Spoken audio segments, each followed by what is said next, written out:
नमस्ते बच्चों, my self Jaiswal sir पढ़ रहे हैं class 10th social science India and the contemporary world nationalisation in Europe. So in this chapter the nationalism in Europe, we have seen that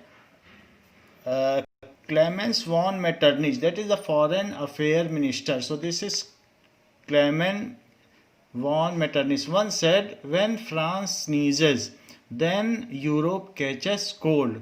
तो France में हमने देखा कि कंजर्वेटिव पार्टी से धीरे धीरे लिबरलिज्म आ गए और लुइस 16 को तो एग्जीक्यूट कर दिया था रॉबेस्परे ने, फिर उसके बाद लुइस 17 को बैठाया गया, फिर चार्ल्स 10 बैठे. ये सब बॉर्बन डायनेस्टी के थे. इसको हिंदी में बूर्बो डायनेस्टी भी कहते हैं. ऐसा किया गया, बट लिबरल्स ने रिवोल्ट किया और उसके बाद उसको हटाकर अब कॉन्स्टिट्यूशनल मोनार्की बैठाई और वहाँ पर अपने दूसरे राजा लुइस फिलिप को बैठा दिया. सो दिस इज ऐसा कहा था, ये ऑस्ट्रियन फॉरेन मिनिस्टर था. Now after that we have seen how this Belgium was unified and nationalism has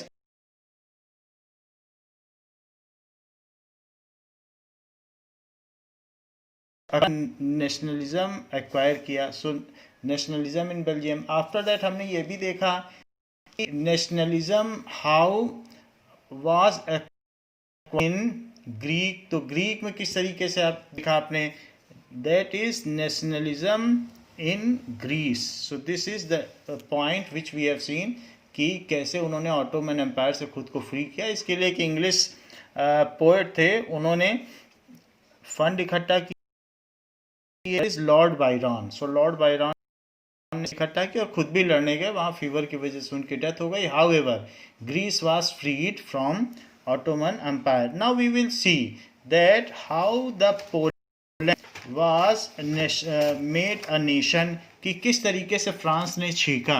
तो हम जुलाई रिवोल्यूशन की बात कर रहे हैं. जुलाई रिवोल्यूशन के दो इफेक्ट हुए. एक तो बेल्जियम ने नीदरलैंड से खुद को आज़ाद कर लिया.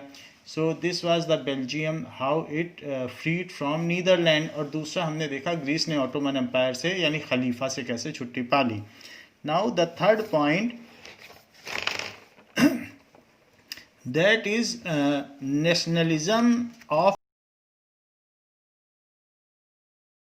के लोग एक जैसे की लैंग्वेज बोलते थे, वो पॉलिश लैंग्वेज बोलते थे. So language has played important role in developing nationalism sentiments. Language ने भी ऐसा रोल प्ले किया. Language played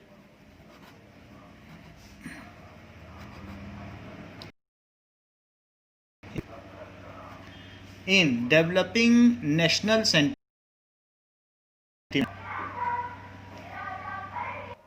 So in nationalism in Poland we are seeing language played important role in developing nationalism sentiment.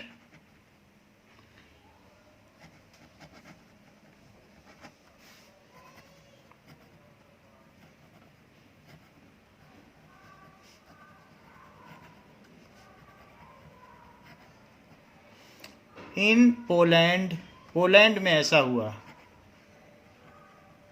So now here we are seeing at the time of 1831 the Poland was some territory of occupied of the Poland. Poland इतना बड़ा था लेकिन इसकी कुछ territory Russia को गई थी, Russia ने ले ली थी. इसकी कुछ टेरिटरी ऑस्ट्रिया ने ले ली थी और कुछ तो प्रूशिया यानी जर्मनी ने ले ली थी. तो इन सबको यूनिफाई करने के बाद ही पोलैंड का एक नेशन बनना था. तो ये पोलैंड कैसे नेशन बना, ये पूरे यूरोप की कंडीशन है.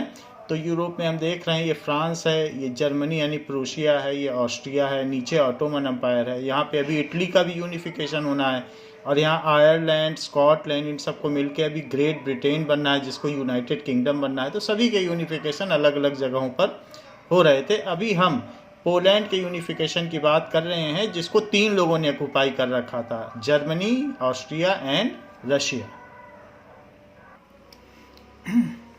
सो at the end of 18th century यानी 1790 की बात है. At the end of 18th century Poland was partitioned between, किसने किसने इसको ले लिया था? So Poland was partitioned between great powers. उस समय जो मेन पावर्स थी वो कौन कौन सी थी? Between great powers, that is Prussia. Prussia उस समय था, बाद में जर्मनी बन गया. ये प्रूशिया के राजा ने फिर यूनिफिकेशन किया. जर्मनी का यूनिफिकेशन पढ़ेंगे तो उसमें देखेंगे इसी के राजा ने फिर जर्मनी पे रूल किया. सो प्रूशिया, रशिया एंड ऑस्ट्रिया, इन लोगों ने पोलैंड पर कब्जा कर लिया था. सो now the Poland people have their own identity, own ethics and a own Polish language. They have their own culture,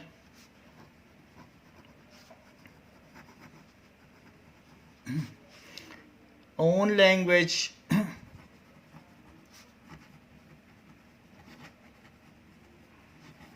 and own dress code. इनकी अपनी कोई ड्रेस कोड भी थी. सो उनकी पॉलिश लैंग्वेज थी. And own ethnicity.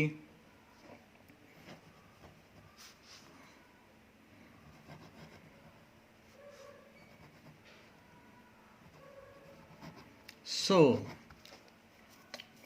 अब जो Russia में इसके लोग थे, तो रशियन ऑक्यूपेशन ने पॉलिश लैंग्वेज बैन कर ली थी. So Russian rulers banned Polish language in church, और उन्होंने कहा था कि रशिया ही बोलना है, रशियन लैंग्वेज बोलना है. So rulers banned Polish language.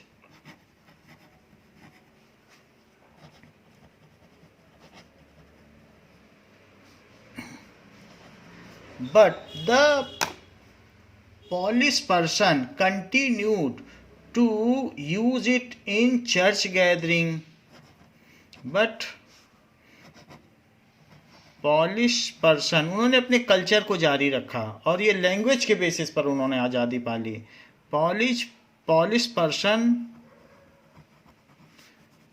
continued to use it in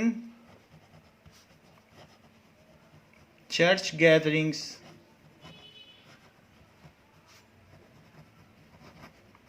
and they have used as a weapon of national resistance and used language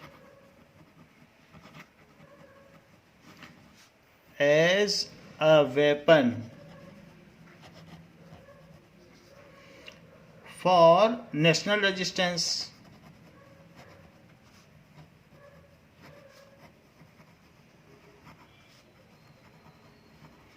Now, so they give all religious instruction in Polish language. So large number of priests and bishops were put into jail and send to Serbia. Austria के नीचे Serbia है तो वहाँ पर भेज दिए गए. So large Russia ने फिर क्या किया? लार्ज नंबर्स ऑफ बिशप्स, तो बहुत सारे पादरी लोग थे जो फादर्स थे, उन सबको जेल में डाल दिया गया. Large number of bishops were send to jail and priests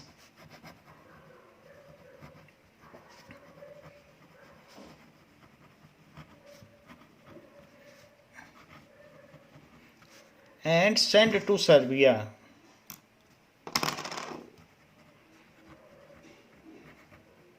Serbia खुद भी ऑस्ट्रिया के ही कब्जे में था, जो बाद में अलग नेशन बना.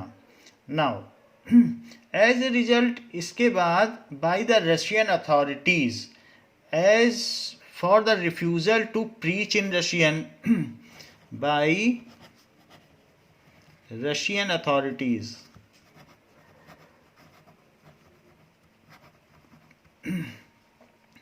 As a refusal to preach in Russian. Russian में उन्होंने बोलने से मना कर दिया था, इसलिए उनको जेल हो गई. The use of Polish came to be seen as a symbol of struggle against Russian dominance, and ultimately Poland got unified and became a nation. So this movement of language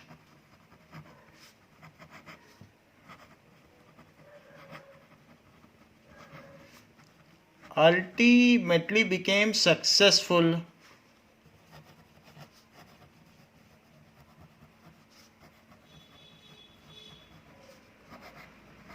and Poland became a nation. उसने अपनी ज़मीन जहाँ जहाँ पर भी थी सब जगह मूवमेंट चला, उसने अपनी ज़मीन ले ली.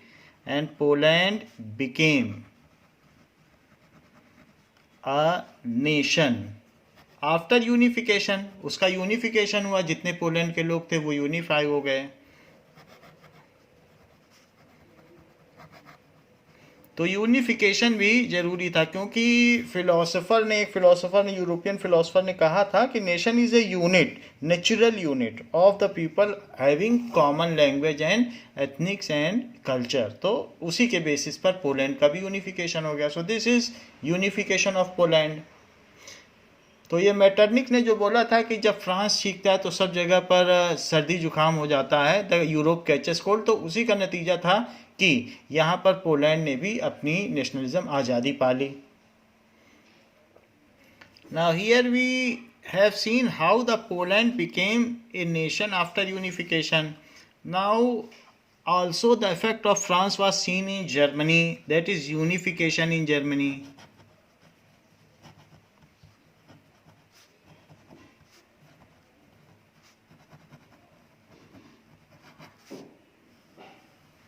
So King William I appointed Otto von Bismarck as the new minister president of Prussia. So mainly Prussia ही, बाद में जर्मनी जब यूनिफाई हुआ तो प्रूशिया का जो राजा था किंग विलियम, वही जर्मनी का राजा बन गया. सो प्रूशिया का नाम ही जर्मनी बाद में कहलाया. सो पहला पॉइंट क्या था कि जर्मनी के बहुत सारे ये 30 वीक स्टेट्स से जो जगह जगह कुछ फ्रांस ने ले लिए थे, तो इसलिए फ्रैंको जर्मन वार करना पड़ा. फिर कुछ ऐसे ऑस्ट्रियो प्रूशियन वार होना पड़ा. प्रूशिया ही जर्मनी है, तो प्रूशिया ने फिर ऑस्ट्रिया से भी वार किया, फ्रांस से वार किया और अपने पोर्शन को यूनिफाइड किया, एकीकृत किया. सो पहली बात है कि king William I of Prussia, ये प्रूशिया के राजा थे.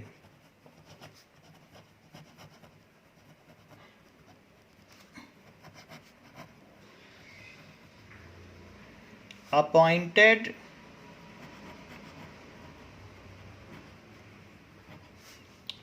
Otto von Bismarck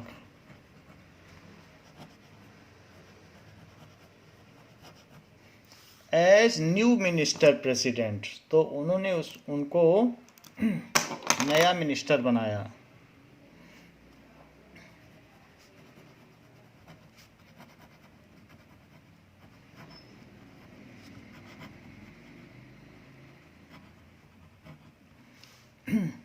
now of Prussia.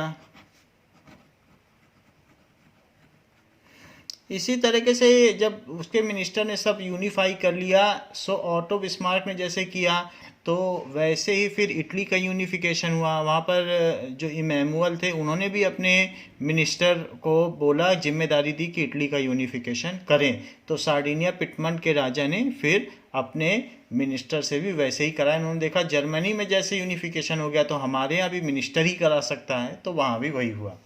So appointed new minister president of Prussia in 1862 की बात है. Now, so in 1866 में 4 साल बाद इन ऑस्ट्रो प्रूशियन वॉर, ऑस्ट्रिया के बीच में, Austro Prussian war between Austria and Germany, Austria and Prussia भी लिख सकते हैं, Austria and Germany. So Prussia won and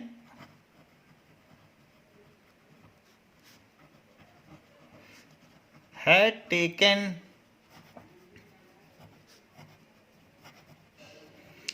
German speaking states from Austria.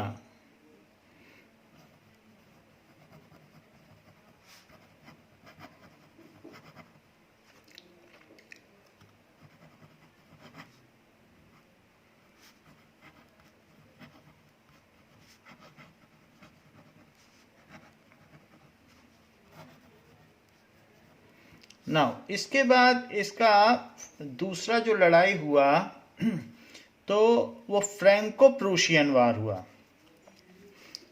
Now after that in Franco Prussian war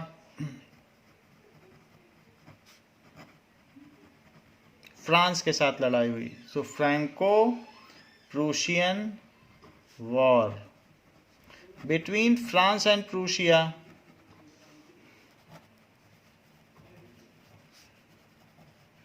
Prussia भी कहते हैं, that is Prussia won and taken his territory back from France.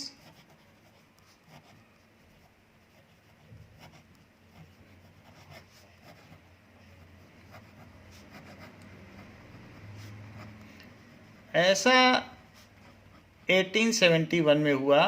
1862 में auto von Bismarck बना, 4 साल बाद वो, और फिर उसके 4 साल बाद और ये ऐसा हुआ. So now most of the German speaking state which was called German confederation, so it was now known. People also contributed because they were German speaking, they were revolutionist, तो उन्होंने ही contribute किया, अदरवाइज ऐसे जीत पाना असंभव था. So it was now called German Confederation.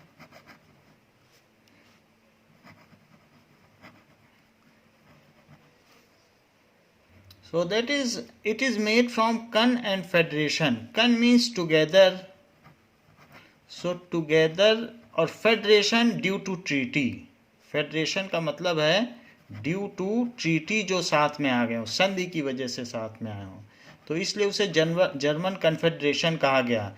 And its king was appointed as king William one, and its king was appointed as. फिर उसके बाद रिवोल्यूशनरी जो फोर्सेस थी उन्होंने उसमें नेशनलिज्म ले आया, फिर किंग भी चला गया, मोनार्की भी चली गई, और वहाँ से फिर धीरे धीरे लोगों ने सफ्रेज, अपने वोटिंग राइट्स का यूज़ किया, और धीरे धीरे वो जब नेशन बना तो डेमोक्रेसी भी आ गई.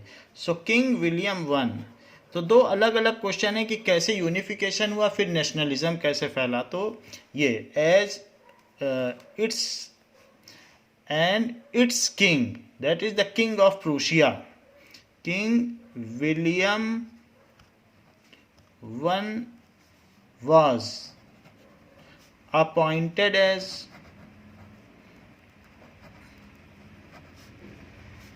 ruler of Germany.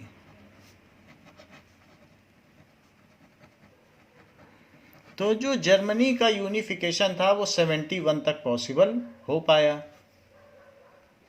Now this is Kaiser William one who was appointed as, ये प्रूशियन राजा था जिसको कि जर्मनी का रूलर बना दिया गया. It was all due to Otto von Bismarck की वजह से ये बना. और हॉल ऑफ मिरर्स में इसको, this is Kaiser William one.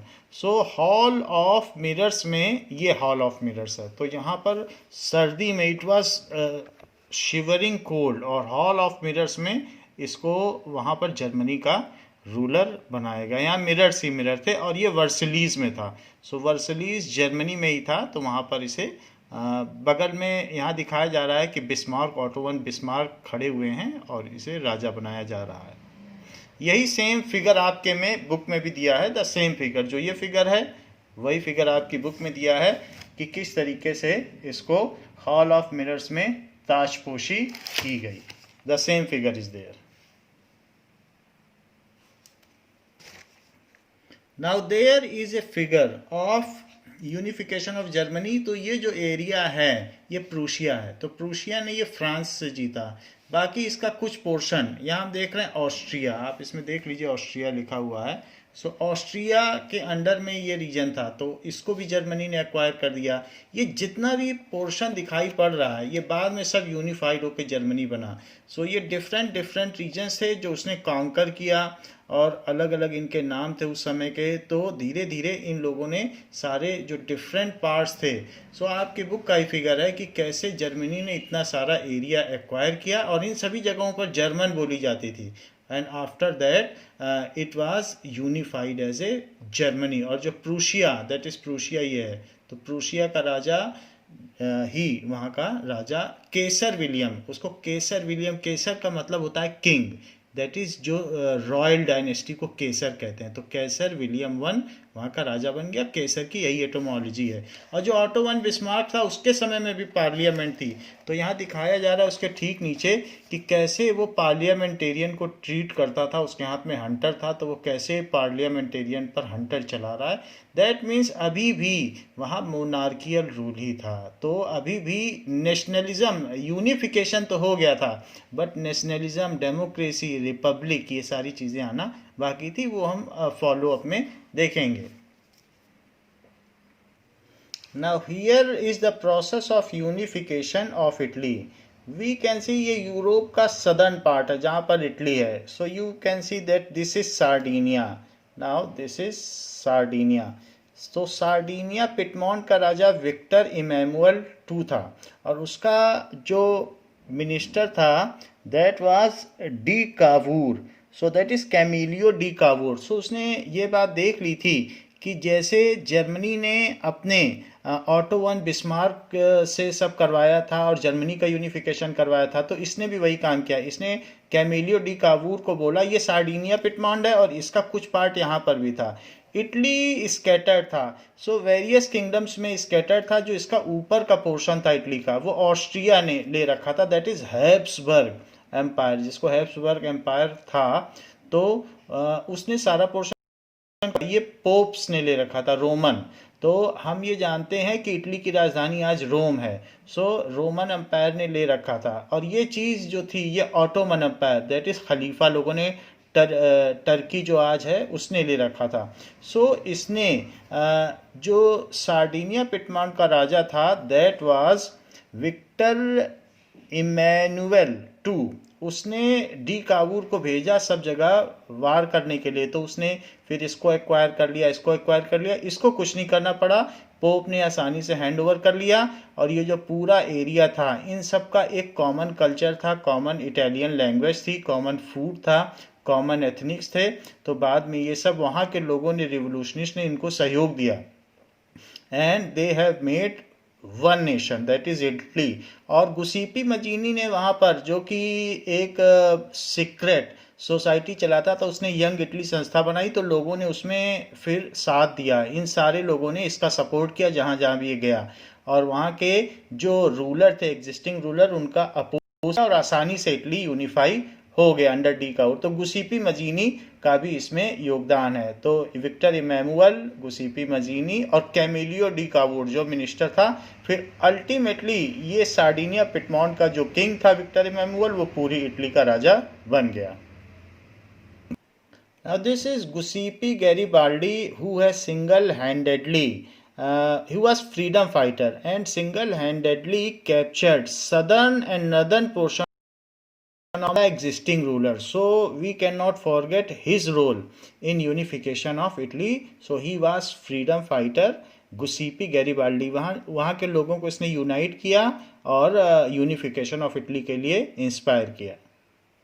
Now this is Giuseppe Mazzini. So he was activist and Italian politics में पॉलिटिशियन था और एक्टिविस्ट था. इसने भी यंग इटली बनाया, लोगों को यूनिफिकेशन के लिए on the basics of culture promote किया, इंस्पायर किया.